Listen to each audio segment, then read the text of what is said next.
Saya adalah Laras, dan ini adalah ceritaku. Cerita tentang seorang perempuan yang rela meninggalkan segala hal yang ia cintai demi keluarga. Dulu, aku tak pernah membayangkan harus jauh dari suami dan rumah yang seharusnya menjadi tempat kami tumbuh bersama. Tetapi, keadaan mengharuskan aku pergi. Aku bekerja sebagai TKI di Taiwan. Suami, Doni, dan keluarga kami tinggal di Indonesia.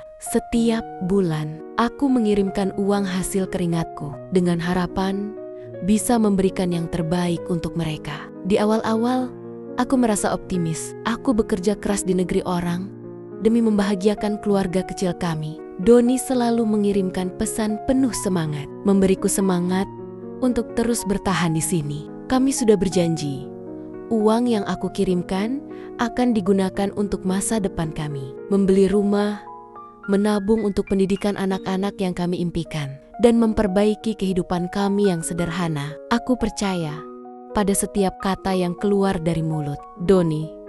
Aku percaya pada janjinya bahwa dia akan merawat rumah tangga kami dengan baik. Setiap bulan, aku bekerja tanpa kenal lelah, meski perasaan rindu selalu menyelimuti. Ketika waktu libur tiba, aku tidak pernah melupakan untuk menelepon Doni.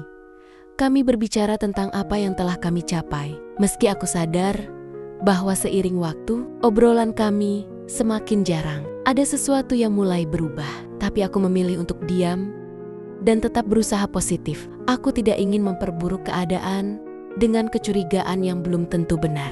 Setiap kali aku bertanya tentang bagaimana keadaan rumah atau keuangan kami, Doni selalu punya alasan. Entah itu karena ada kebutuhan mendesak atau alasan lainnya. Tapi, aku tak pernah menduga bahwa kebohongan yang ia bangun akan menghancurkan semua yang pernah kami impikan. Kehidupan sebagai TKI memang tidak mudah, tapi aku bertekad untuk bisa memberi yang terbaik. Namun, semakin lama aku mulai merasakan ada yang salah. Ketika aku memutuskan untuk pulang, aku tak tahu bahwa pulangku akan membawa cerita yang sangat berbeda. Tahun demi tahun berlalu, dan aku tetap bekerja tanpa henti.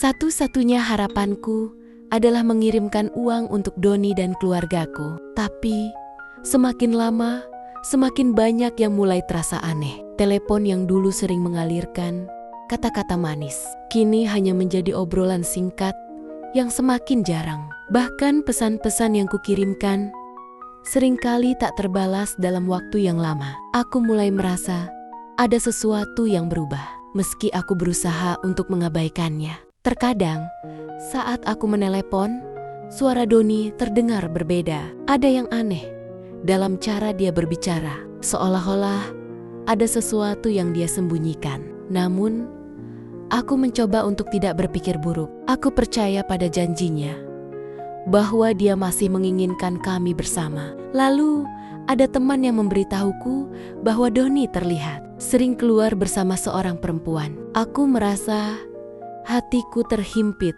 oleh kata-kata itu. Tapi aku menepisnya. Pasti hanya rumor, pikirku. Aku tak ingin mencurigai suamiku. Meskipun hatiku bergejolak, aku yakin semua ini hanya kesalahpahaman. Jadi, aku hanya diam dan terus bekerja. Namun, semakin hari, semakin aku merasakan ada yang salah dengan pengelolaan uang yang aku kirimkan. Doni sering menghindar ketika aku menanyakan kemana uang itu pergi. Katanya, ada banyak kebutuhan mendesak seperti memperbaiki rumah atau biaya-biaya lain yang tidak pernah jelas. Aku merasa bingung. Kalau begitu, kenapa rumah kami tak pernah berubah? Kenapa tak ada tabungan yang bisa kami lihat? Aku mulai merasa seperti sedang dikhianati. Meskipun aku tidak tahu pasti apa yang terjadi, perasaan itu makin menguat seiring berjalannya waktu. Hingga akhirnya aku mendapat kabar yang lebih mengejutkan lagi. Teman-temanku memberitahuku bahwa Doni sudah menjalin hubungan dengan perempuan lain.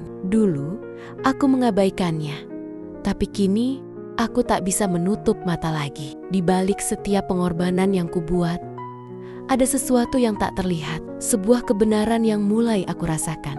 Kebenaran yang pelan-pelan mengungkapkan wajah asli orang-orang yang selama ini kupercayai. Dan itu perlahan mulai menghancurkan hatiku. 1 minggu setelah aku mendapat semua bukti, aku memutuskan untuk pulang ke Indonesia tanpa memberitahu siapapun. Aku merasa bahwa ini adalah waktu yang tepat untuk menghadapi kenyataan. Meskipun aku tahu itu akan menyakitkan. Aku ingin melihat dengan mata kepala sendiri apakah semua yang kudengar benar adanya. Sesampainya di rumah, hatiku berdegup kencang. Aku masuk melalui pintu depan dengan perasaan campur aduk antara ingin tahu dan takut akan kenyataan yang akan kuhadapi.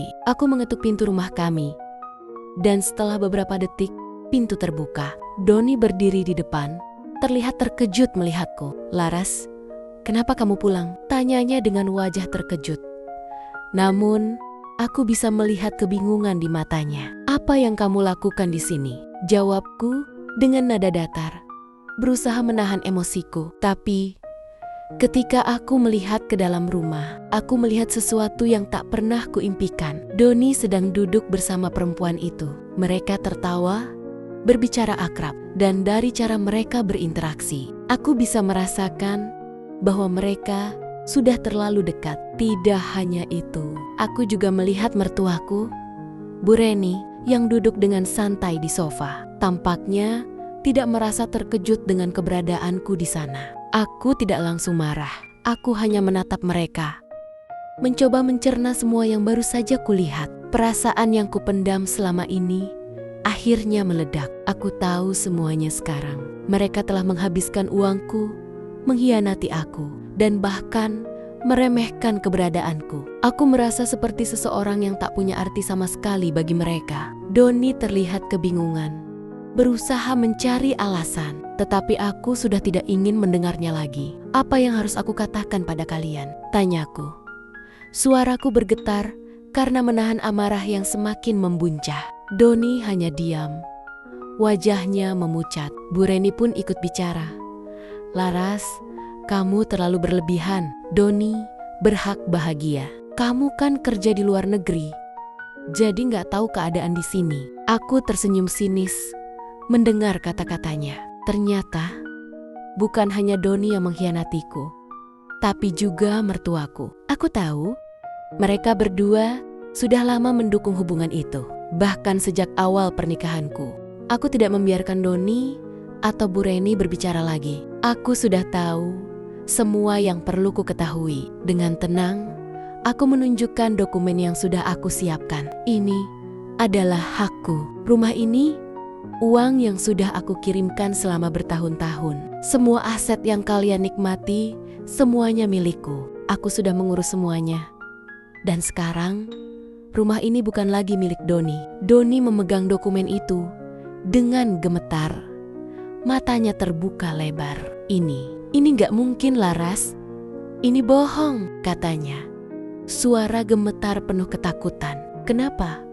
"Takut kehilangan semuanya," jawabku dingin. "Kalian semua sudah mengambil apa yang bukan hak kalian. Sekarang, saatnya aku ambil kembali apa yang telah kuberikan." Aku memandang Bu Reni yang mulai tampak panik. "Kalian punya waktu 24 jam untuk pergi dari sini," kataku tanpa emosi. Perempuan itu menangis, Doni berteriak, dan Bu Reni mulai memaki. Tetapi aku sudah tidak peduli lagi. Semua rasa sakit yang aku tahan selama ini, semua pengkhianatan yang aku alami, kini aku balas dengan cara yang lebih keras. Aku tidak ingin lagi menjadi wanita yang tunduk, yang diam, menahan penderitaan. Tidak ada lagi kebohongan yang harus kuterima. Aku sudah tidak peduli lagi dengan mereka. Aku meninggalkan mereka dalam kepanikan, seperti yang mereka lakukan padaku selama bertahun-tahun. Dengan langkah tegap, aku pergi meninggalkan rumah yang seharusnya menjadi tempat yang penuh kasih sayang, tempat yang telah kuhargai, tapi kini telah menjadi simbol dari segala pengkhianatan. Setelah kejadian itu, aku merasa seperti baru bangun dari mimpi buruk. Semua yang selama ini aku lakukan, semua pengorbananku terasa sia-sia. Namun, Di saat yang sama, ada rasa kebebasan yang mulai mengisi hatiku. Aku tidak lagi terbelenggu oleh rasa takut atau penyesalan. Aku tahu, aku harus melangkah lebih jauh dari apa yang telah terjadi. Aku mulai menyusun langkah-langkah berikutnya dengan hati yang lebih tenang. Aku tidak bisa membiarkan diriku jatuh begitu saja. Aku harus kuat untuk diriku sendiri, untuk masa depan yang selama ini aku impikan. Meski semuanya kini terasa hancur, aku mulai mencari pengacara yang bisa membantuku mengurus semua hak atas rumah dan aset yang sudah aku perjuangkan. Aku ingin memastikan bahwa tidak ada satupun dari mereka yang bisa mendapatkan apa yang seharusnya menjadi hakku. Dengan keteguhan hati, aku mulai memindahkan seluruh aset yang sebelumnya atas nama Doni menjadi milikku. Rumah, rekening bank, dan segala sesuatu yang ada. Aku mulai merencanakan masa depanku, jauh dari mereka yang telah mengkhianatiku. Aku tidak akan lagi memberikan kesempatan bagi mereka untuk mengeksploitasi usahaku. Aku sudah cukup menderita. Selama bertahun-tahun, aku bekerja keras di luar negeri, selalu mengutamakan keluargaku. Tapi ternyata, mereka malah menggunakan kepercayaanku untuk kepentingan mereka sendiri. Aku tahu mereka masih akan berusaha menipu dan memanipulasiku. Tapi kali ini, aku sudah siap. Tidak ada lagi yang bisa menghentikan langkahku. Setelah beberapa minggu menjalani proses hukum, akhirnya semua aset yang aku miliki secara sah menjadi milikku sepenuhnya. Aku merasa lebih tenang, meskipun kadang ada rasa bersalah yang datang. Tetapi aku tahu ini adalah jalan yang harus aku tempuh. Suatu hari, aku memutuskan untuk kembali ke rumah dan menghadap mereka. Aku tahu ini akan menjadi pertemuan yang penuh dengan ketegangan, tapi aku tidak peduli.